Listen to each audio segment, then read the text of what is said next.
Quel est le bon état d'esprit en QHSE, qualité, hygiène, sécurité, environnement? Un consensus. On pourrait s'arrêter là. Voilà, 15 secondes, ça vient en voir. Il y a pour autant quelques aspects qu'il faut prendre en compte pour que le consensus puisse s'installer et se rendre compte aussi que suivant votre personnalité, vous aurez plus de facilité sur certains sujets à obtenir un consensus. La grosse difficulté pour les QHSE, entre autres, c'est que la qualité va parler du process et du produit pour atteindre la satisfaction. Et donc, globalement, on va parler de choses organisationnelles au sens technique du terme. La partie environnement, dans la plupart des sujets, on va parler de sujets qui sont liés aux infrastructures et aux ressources consommées dans le cadre de l'activité. Et sur le domaine de la santé et sécurité, on va parler de la façon dont l'organisation s'organise et la façon dont l'humain va se positionner dans le cœur du dispositif pour qu'il n'y ait pas d'accident.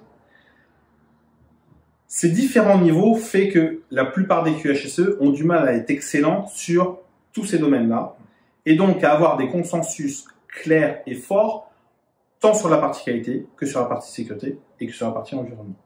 Vous devez être, au travers de ça, être honnête avec vous-même et reconnaître que si vous êtes meilleur en qualité ou meilleur en sécurité ou meilleur en environnement, il y a plus de chances que vous fassiez plus de l'un que des autres.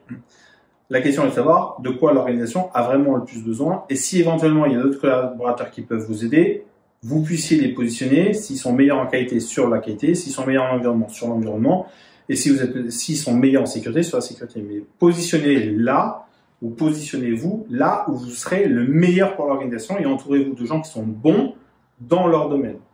On dit toujours que les gens intelligents embauchent des gens plus intelligents et que les abrutis embauchent des plus gros abrutis qu'eux. Je vous laisserai apprécier au travers de ce que vous pouvez rencontrer.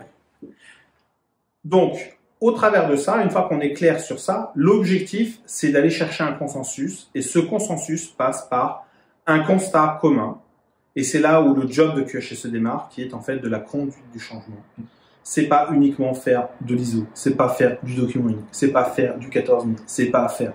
Ça, c'est bien, ce sont des outils, à la limite, ça pourrait se suffire en tant que tel. Sauf que c'est à la fois et pas suffisant et surtout incomplet.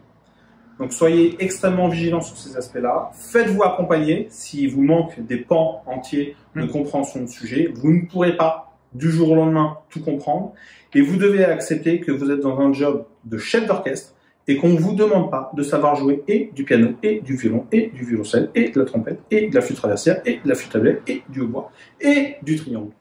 Par contre, votre job, c'est de vous assurer que vous avez bien tous envie de jouer une symphonie qui aura pour but de résoudre le problème qui est acté, constaté et qui est aujourd'hui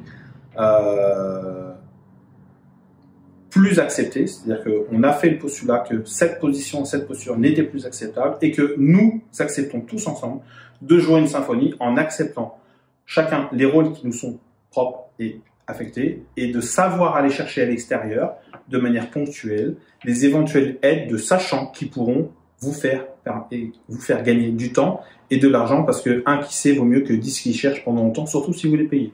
En plus, cher des fois. Voilà. Ciao. Au plaisir, tous nos vœux de réussite. N'hésitez pas à partager si vous considérez que tous nos contenus gratuits qui resteront peuvent intéresser d'autres managers et QHSE autour de vous.